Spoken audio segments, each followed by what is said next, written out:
As Trump is facing unusual blame from many in his party after the midterms, his former vice president, Mike Pence, is using it as a I told you so moment. The Wall Street Journal has just published an excerpt from Pence's forthcoming book detailing his final days with Trump and what happened behind the scenes on January 6th. 5 days after the attack, when Trump had essentially called Pence a coward, though it was more explicit than that, Pence says that Trump asked him how he was doing. Pence reminded him he was with his family when he was inside the Capitol as it was being attacked. Trump acted as if he had just learned about that, asking Pence if he had been, quote, scared. Pence responded, no, not scared, angry.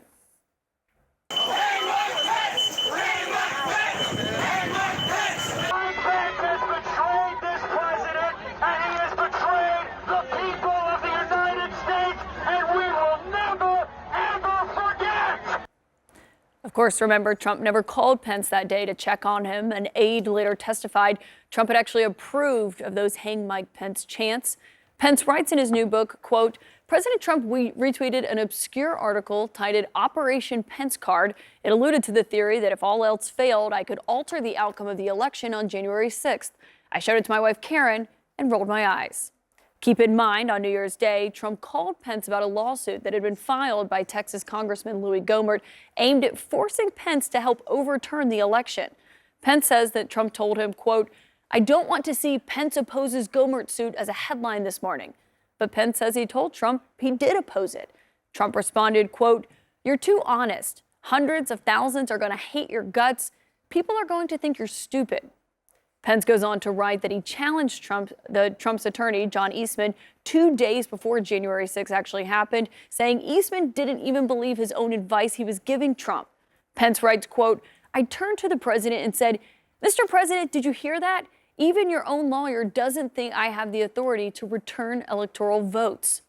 Then, on the eve of the insurrection, Pence says, quote, I had a feeling January 6, 2021 was going to be a very long day. Of course, we all know what happened next. Pence was rushed to safety as rioters broke in, looking for him personally. Pence told his Secret Service agents at the time, quote, I'm not leaving. I'm not giving those people the sight of a 16-car motorcade speeding away from the Capitol. Pence writes, quote, I heard footsteps and angry chanting. Making our way to the basement of the Capitol took a few extra minutes because I insisted that we walk, not run. As they were hiding from the rioters, an assistant to Pence showed him what Trump had tweeted right in the middle of that attack. Trump said, quote, Mike Pence didn't have the courage to do what should have been done.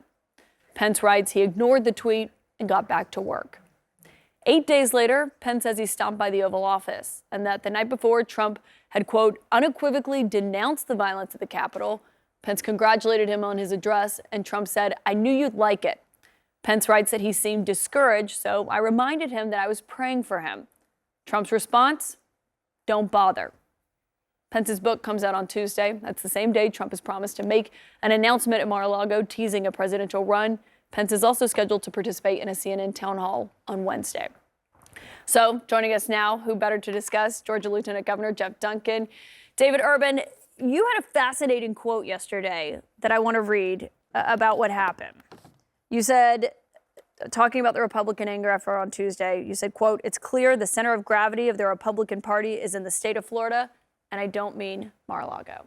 Yeah, sure. I mean, it's the elephant in the room, right? Ron DeSantis crushes in the state of Florida, builds an incredible coalition that can be, you know, if he could replicate it nationwide, would be very formidable.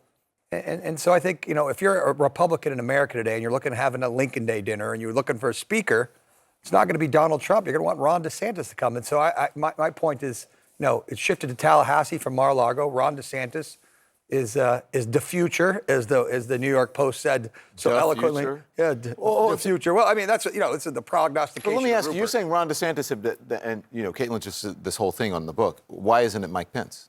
Is it? Yeah, so I think, look, I like the vice president. He's an incredibly, you know, he's a good man, nice man, honorable man. That day he stood in the breach and kind of. So you're saying there's a democracy. chance? Yeah, exactly. Like just the movie. There's always a chance. Look, I mean, that's the beautiful part about elections. Like, right, democracy was on the ballot this time, and the democracy won. We had a huge election, tons of people voting.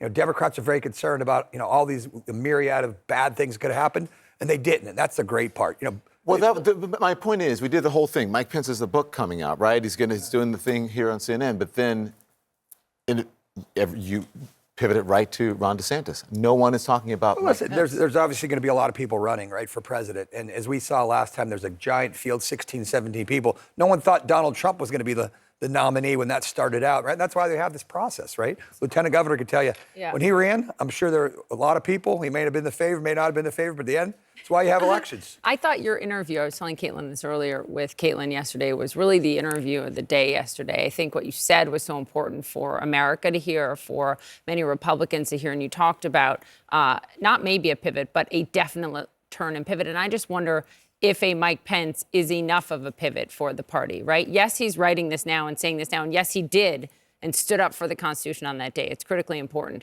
But he also stood by the president's side and didn't say things through so many moments during the presidency. Yeah, there's no way to deny Donald Trump got fired Tuesday night. And the search committee has brought a few names to the top of the list, and Ron DeSantis is one of them.